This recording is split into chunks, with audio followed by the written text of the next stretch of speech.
Siapakah gerangan insan yang paling sukar Anda terima dalam kehidupan ini?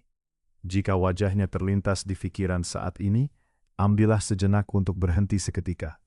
Apakah dirinya egois, kadangkala berbohong, mengabaikan perasaan Anda, atau tanpa sebab yang jelas membuat hati Anda tidak tentram? Ada satu hakikat yang menarik untuk direnungkan. Seorang tokoh pemikir, Aiman Jung, pernah berkata bahwa orang yang kita benci paling kuat itu seringkali menjadi cermin yang menampilkan sisi diri kita yang paling kita elakkan untuk lihat. Bagaimana jika itu benar adanya? Kenapa kita seringkali menghadapi kesakitan yang sama dalam hubungan dengan manusia? Kenapa kita terus terluka oleh orang yang hampir serupa? Kenapa walaupun berjanji agar tidak mengulangi kesalahan itu, kita masih terperangkap dalam kitaran yang sama? Mungkinkah ini bukan sekadar kebetulan, tetapi ada sesuatu dalam diri kita yang belum kita fahami sepenuhnya? Kita selalunya berkata, saya tersilap bertemu orang, keadaan yang tidak mengizinkan, atau nasib tidak menyebelahi saya. Namun apabila luka itu berulang, tidak lagi cukup untuk dikaitkan dengan kebetulan semata. Aiman Jung melihat bahwa kebanyakan kesakitan yang kita lalui berulang-ulang bukan bermula dari kejadian di luar, tetapi dari sesuatu yang belum disadari dalam jiwa kita sendiri. Dan di tengah-tengah itu ada bayang-bayang yang disebut bayangan diri. Kata bayangan kerap membuat kita terbayang kepada gelap, kejahatan, atau watak tersembunyi yang tidak kita sukai. Namun bayangan diri menurut Aiman Jung bukan bermaksud sifat buruk semata-mata. Ia adalah sebahagian daripada diri kita yang belum kita akui atau terima. Mungkin itu rasa marah yang terpendam, atau cemburu yang tak terucap, mungkin ketakutan yang sering kita pendam, atau hati yang mudah luka. Kadangkala bahkan keberanian, semangat, dan kreativiti yang seharusnya menjadi sumber kekuatan juga berubah menjadi bayangan. Sebabnya sepanjang hidup kita lebih sering belajar untuk memperbaiki diri agar disenangi, bukan untuk mempamerkan diri sebenar. Kena jadi baik, jangan marah, jangan cemburu, jangan tunjuk kelemahan, jangan buat kesilapan, jangan jadi orang yang menyusahkan. Secara perlahan, kita memotong sebahagian daripada diri kita sendiri. Bahagian yang tidak diingini oleh masyarakat, yang membuat keluarga resah, yang kita rasa malu, malah kita tekan jauh ke dalam jiwa. Masalahnya, bahagian-bahagian itu tidak hilang begitu sahaja. Emosi yang kita tolak tidak mati. Keinginan yang terpendam tidak lenyap. Luka yang tidak diakui berdiam dalam bawah sadar, lalu mempengaruhi hidup kita dengan cara lain. Kadang meletup sebagai kemarahan yang tiba-tiba, rasa gelisah tanpa sebab, masalah hubungan yang berulang, atau kekosongan hati yang sukar dijelaskan. Mengapa Anda terasa kecil di hadapan orang tertentu? Kenapa sekali kata-kata mereka boleh menjatuhkan semangat Anda? Kenapa sikap sesetengah individu mudah sekali menyakitkan hati, sementara yang lain anehnya menarik jiwa Anda? Kita sering menamakan itu sebagai personality, selera, atau nasib. Tetapi mungkin itu adalah gerak bayangan diri yang terserlah melalui hubungan manusia. Anda mungkin ada seseorang yang sangat Anda tidak gemari. Walaupun dia tidak melakukan kesalahan besar, kehadirannya tetap membebankan hati Anda. Cara bicaranya mengganggu, sikapnya mengusik rasa, dan kehadirannya seperti meruntun rasa gelisah dalam jiwa. Kita cenderung menyalahkan orang itu. Namun Aiman Jung menyebut keadaan ini sebagai proyeksi. Proyeksi adalah fenomena di mana kita memindahkan apa yang kita tidak sedia terima dalam diri ke atas orang lain. Jika seorang tidak mahu akui sisi agresif dalam dirinya, mungkin dia akan terlalu sensitif terhadap sikap agresif orang lain. Jika seorang menolak kesombongan yang ada dalam dirinya, dia mudah marah dengan orang yang sombong. Jika seseorang malu menerima keinginan dirinya, biasanya dia cepat mengecam orang yang dengan bebas menunjukkannya. Ini bukan bermakna semua masalah adalah salah Anda. Pihak lain mungkin benar-benar bersikap kurang sopan. Mereka mungkin menyakiti hati Anda. Anda mungkin berada dalam hubungan yang tidak sehat. Namun, persoalan penting yang perlu ditanya ialah, kenapa saya sangat terkesan dengan orang ini? Kenapa keadaan ini begitu menggores hati saya? Kenapa perasaan yang sama sering berulang-ulang? Saat Anda mulai bertanya demikian, Anda tidak lagi hanya menuding jari pada luar, Pada saat itulah pintu bawah sadar perlahan-lahan terbuka. Apabila kita menolak bayangan diri, satu tanda klasik yang sering muncul adalah ledakan emosi. Kita terluka oleh kata-kata kecil, merasa ditinggalkan walaupun diam sejenak berlaku, marah tanpa alasan yang jelas, atau tiba-tiba hati menjadi hampa tanpa sebab. Lalu kita mulai meragui diri. Adakah saya terlalu sensitif? Haruskah saya lebih bersabar? Adakah saya yang bermasalah? Namun emosi sebenarnya bukan halangan yang harus ditakuti. Sebaliknya, mereka adalah pesanan yang ingin disampaikan, terutama bila emosi yang sama muncul berulang. Itu adalah tanda sesuatu dalam diri Anda sedang mengetuk pintu. Kemarahan mungkin menandakan batas diri Anda telah dilanggar. Kesedihan mungkin suara kehilangan yang lama diabaikan.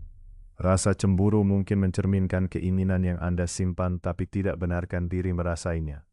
Rasa gelisah mungkin mencerminkan bahagian dalam diri yang masih belum merasa aman dan selamat. Emosi bukan musuh, kita hanya belum belajar bahasanya. Apabila sedih datang, kita mau lari jauh. Bila gelisah mengintai, kita coba menekan. Bila marah muncul, kita malu menampakkannya. Namun menekan perasaan bukan penyelesaian. Itu cuma menutup asap tanpa memadam api. Emosi tidak hilang begitu saja, ia bertimbun dalam jiwa. Lama-kelamaan ia kembali dalam bentuk yang lebih besar, sebagai ledakan yang tiba-tiba, terletakkan hubungan, kelesuan yang mendalam, atau rasa kosong yang mencekam. Maka apabila emosi menggerakkan jiwa, yang paling bijak dilakukan bukan membuangnya. Sebaliknya, tonton dan hayati. Kenapa saya terusik dengan keadaan ini? Bahagian mana dalam diri saya yang memerlukan perhatian? Apakah pesan yang dibawa oleh perasaan ini?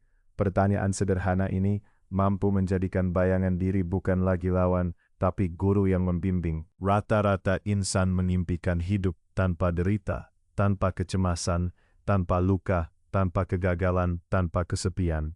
Namun kehidupan sebegitu tiada di dunia ini. Sebaliknya, manusia sering bertemu dirinya yang sebenar melalui penderitaan. Renungkan, bilakah dalam hidup Anda pengalaman yang benar-benar mengubah Anda bermula? Pada saat segala-galanya damai dan berserah, atau ketika terasa tiada lagi kudrat untuk bertahan.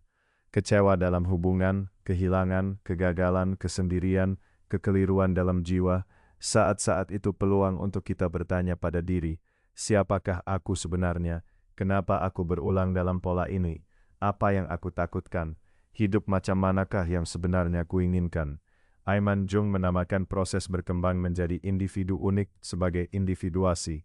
Ia bukan tentang menjadi apa yang masyarakat mahu, bukan tentang memakai topeng yang lebih cantik untuk memuaskan orang lain. Ia adalah perjalanan menjadi diri sendiri, dan untuk itu, kita perlu mula mengenali apa yang selama ini kita sembunyikan. Mereka yang hanya memilih cahaya, tidak akan menjadi utuh. Hanya apabila kita mahukan memahami kegelapan kita, barulah kita menjadi lebih luas dan hidup. Bayangan bukan makhluk yang harus dimusnahkan. Bayangan adalah kepingan yang hilang untuk disatukan semula. Mengakui kemarahan tidak membuat Anda seorang yang merosakkan. Mengakui cemburu tidak menjadikan Anda jahat. Mengakui ketakutan tidak menjadikan Anda lemah. Bahkan emosi yang tidak diakuilah yang pernah membawa Anda ke dalam bahaya. Perasaan yang tersembunyi menjadi nada suara Anda, pilihan hidup Anda, corak hubungan Anda. Ketika sadar terhadapnya, emosi-emosi itu tidak lagi menguasai Anda tanpa Anda sadari. Di situ bermula perubahan sejati. Langkah pertama menghadapi bayangan diri adalah dengan memerhati. Amati dengan teliti saat emosi membuak di hati.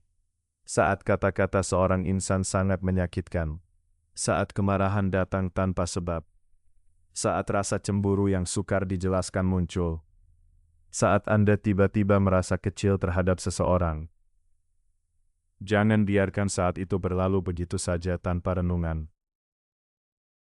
Hentikan sejenak dan tanya, mengapa aku bereaksi sebegini? Dari mana datangnya perasaan ini? Adakah peristiwa ini menyerupai ingatan lama dalam hidupku? Langkah kedua adalah kejujuran terhadap diri sendiri. Kita tidak hanya menipu orang lain, tetapi seringkali menipu diri sendiri. Kita berlakon tabah padahal gelisah. berlakon kuat sedangkan takut, berlakon biasa sedangkan terluka, berlakon selesa sedangkan kesepian. Namun bayangan malahan tumbuh di balik topeng itu. Kadang, pengakuan yang paling sederhana adalah yang paling diperlukan. Aku terluka, aku takut, aku kesepian, aku mau diakui, aku marah. Pengakuan ini tidak meruntuhkan, malah mengembalikan Anda kepada diri sebenar. Emosi yang diterima tidak perlu lagi bersembunyi dan menguasai Anda secara diam-diam. Langkah ketiga, catatlah segala emosi yang paling membekas dalam hari Anda. Kesan kata-kata siapa yang menggoncang hati. Bila Anda merasa kecil, apa yang membuat Anda gelisah dan malu.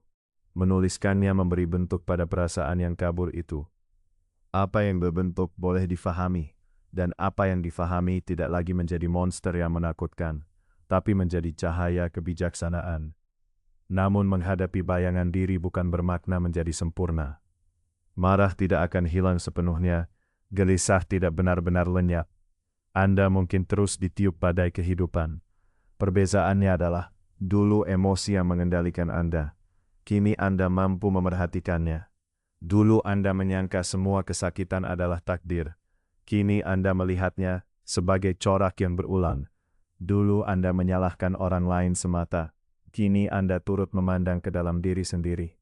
Perubahan ini lebih besar daripada yang disangka, karena yang disedari tidak lagi boleh menguasai Anda tanpa sadar. Mungkin selama ini Anda hidup dengan takut pada sisi gelap diri, berusaha menghapusnya demi menjadi insan lebih baik, lebih cerah, lebih sopan, lebih tabah.